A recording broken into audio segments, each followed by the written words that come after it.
عندك بزنس وبتسأل ازاي تجيب عملاء؟ ركز معايا في الخمس خطوات دول وبجد هيفرقوا معاك. اول حاجة خلي اللي بتقدمه يبقى واضح، بمعنى ان الناس مش هتشتري منك لو مش فاهمين انت بتقدم ايه بالظبط او بتحل لهم مشكلة ايه.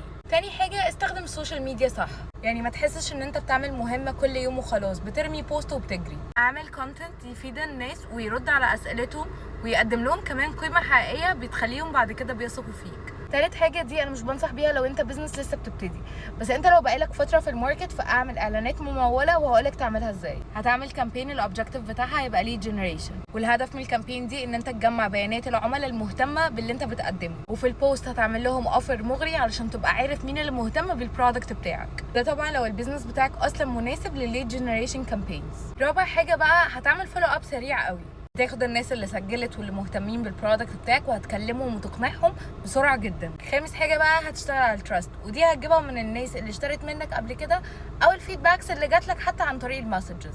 ولازم تبين ان انت فهمت احتياجات الكلاينتس القدام بتوعك. لو بدات تنفذ الاستراتيجي دي هتلاقي النمبر اوف ليدز بتاعتك زادت، بس لازم تفتكر حاجه ان الكونسستنسي اهم بكتير قوي من السرعه.